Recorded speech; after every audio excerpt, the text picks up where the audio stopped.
pessoa sabe se ela é lésbica ou se ela é bissexual, se ela é gay ou se ela é bissexual? Essa pergunta é muito boa. Por quê? Porque, na verdade, o que você está questionando aqui são os termos, né? São esses carimbos que a gente usa. Como é que eu sei que nome eu vou dar para o que eu sinto? Na verdade, as pessoas não dão nome para o que elas sentem. Quando elas chegam no mundo, esses nomes já existem. E as pessoas é que aplicam esses nomes a essas pessoas. E aplicam com toda essa carga de preconceito. E aí que eu estava falando para vocês que o preconceito, a sexualidade adquire uma dimensão muito maior do que qualquer outra coisa e a gente deixa de ver a pessoa na íntegra, né? Então, como essa pessoa vai saber? Ela vai saber sentindo. Ela vai saber se ela conseguir sentir. Por que eu estou dizendo se ela vai conseguir? Porque a repressão para essas sexualidades que não são tidas como padrão, né? Que a heterossexualidade é tida como padrão. Aliás, não é tida como padrão, ela é imposta como a única possibilidade para todo mundo. Então, como é que a gente vai saber? Se a gente consegue, de alguma maneira, vencer o preconceito, o autopreconceito, a repressão e deixa o sentimento surgir, a gente sente. É assim. E é assim que a gente sabe, né? Esses termos aqui, na verdade, eles são termos políticos, porque na verdade a nossa sexualidade ela é muito mais fluida do que qualquer nome que a gente possa dar. A questão é que a gente vive num mundo que precisa colocar tudo em caixinhas, né? E por isso que a gente tem tanto nome e a gente vai criando mais nomes e categorias e aí a gente vai aprisionando as pessoas nessas caixinhas. E muitas vezes a gente tranca as caixinhas e joga a chave fora, né? E as pessoas, na verdade, elas transitam, sabe? Deveriam, pelo menos.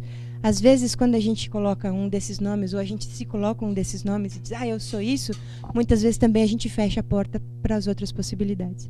Então, em tese, a gente teria muito mais possibilidades de exercer a nossa sexualidade do que esses nomes, do que essas categorias, do que essas caixinhas. Tá bom? Muito boa pergunta.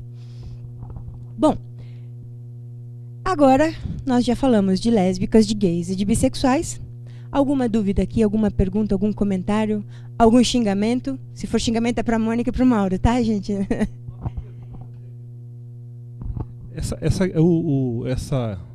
O entendimento, ou a discussão, a percepção dessa... desse potencial, né, não sei se eu estou usando aqui o termo correto, dessas possibilidades do ser humano, ela, como você falou, elas são aprisionadas em caixinhas, né? Agora, não dá para perceber ou dialogar com essas questões sem considerar a questão religiosa também, né?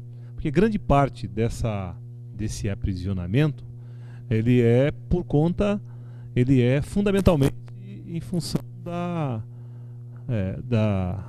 repressão religiosa, né? Ou seja, vamos imaginar um sujeito que ele é cristão, ele é um cristão ou ele é um evangélico, né? Imagine só. E tendo em vista que a quantidade de evangélicos, pelo menos na minha percepção, vem aumentando, né? Cada vez mais as pessoas buscam uma fuga na religião. Como é duro para dialogar, não é, com a família, sendo ela evangélica, ou mesmo católica, ou mesmo muçulmana, não é? O sujeito tendo uma opção sexual que não é a opção sexual dominante padrão, não é? Então, acho que essa discussão ela é fundamental, ela tem que estar permanentemente dialogando ou se contrapondo ao avanço da religiosidade, que ela é um fato, né? Mauro, a sua observação é bastante importante.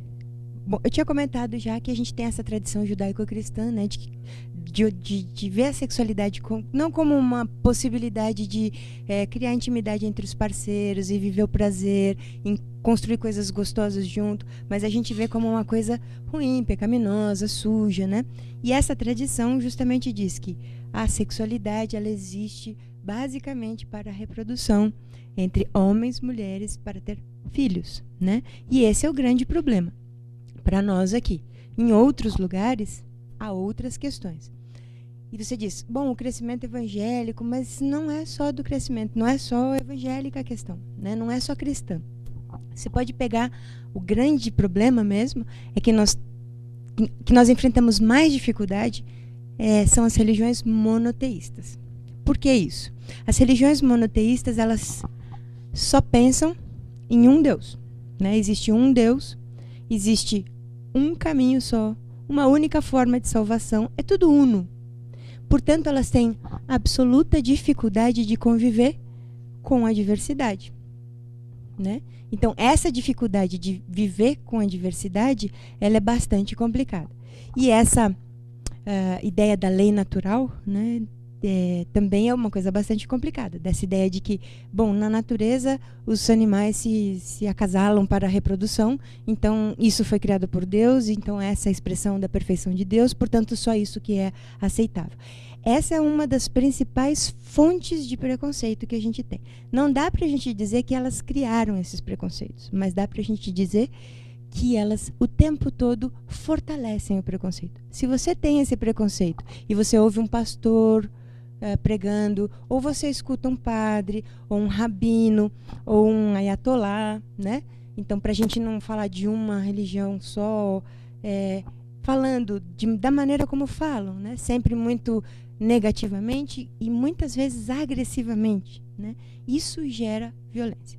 E aí eu vou dizer para você que não é por acaso. Você citou o crescimento evangélico, mas eu não gostaria que a gente falasse do crescimento evangélico ou do crescimento católico, mas sim do crescimento dos fundamentalismos religiosos.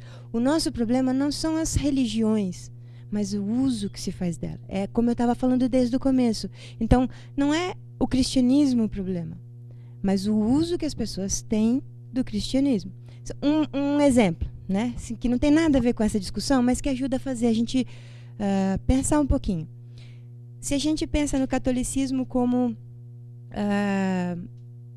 é uma religião monoteísta, né, cristã, e que, diferentemente da maioria das religiões, tem um representante, um chefe universal, que supostamente fala em nome de todos os fiéis católicos e católicas do mundo inteiro, né?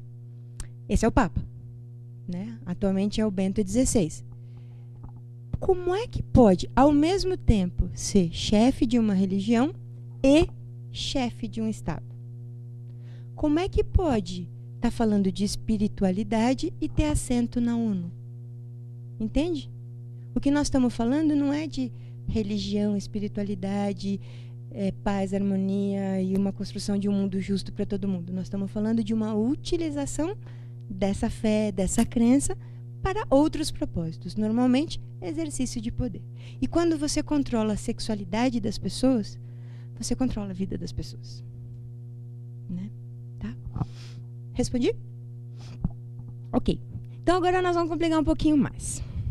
Tava muito fácil a primeira parte, né? Vamos lá. Eu vou começar de trás para diante, de baixo para cima, porque senão eu vou falar das pessoas intersex. Vocês já ouviram falar de pessoas intersex? Isso não é muito comum, né? Esse I, na verdade, eu esqueci de comentar com vocês. A gente não vê nas siglas brasileiras. Ela aparece, mas existe uma campanha, chama campanha interamericana, não, desculpa, campanha por uma convenção interamericana por direitos sexuais e direitos reprodutivos, e eu trago a sigla deles. É uma sigla, é uma campanha que é para que a gente tenha na América toda uma convenção que realmente faça com que os direitos sexuais, os direitos reprodutivos sejam tratados como direitos humanos. E hoje, em muitos países da América, isso não acontece, né? Em alguns lugares é crime, inclusive, tá? A gente fica pensando lá no Egito, né? Em Uganda, que tem criminalização, mas a gente tem aqui na Jamaica, a gente tem aqui, e a gente tem aqui não a criminalização, mas a gente tem a violência constante contra esse grupo, né? E a gente vai falar um pouquinho sobre isso, tá? Então, eu uso o intersex porque eu gosto muito de falar dessa campanha, é uma campanha muito bacana, porque ela não fala só sobre sexualidade, direitos sexuais, direitos reprodutivos. Ela fala de tudo que está no entorno disso, de tudo que está em jogo, desde das questões políticas, do sistema econômico, né, da justiça social e assim por diante. Então, quando vocês quiserem, procurem informações na internet. Lá em Católicas a gente tem bastante material sobre a campanha também. porque nós fomos, por um certo tempo, parte da Aliança Regional. Aqui no Brasil, a gente representou a campanha por algum tempo. Então, a gente tem algum material lá bem bacana, tem um manifesto, enfim. Se vocês quiserem, é de distribuição gratuita, é só marcar para ir lá quando a gente está funcionando e pegar material e tomar conhecimento. Ou então, Google Master, e aí vocês ficam sabendo, tá bom? Então, no Brasil, a gente não tem o I. Então, volto para a minha pergunta. Apesar disso, vocês podem ter ouvido falar, certo? Intersex é o quê? Se nunca ouviram falar, chuta. Eu juro que eu não vou tirar ponto.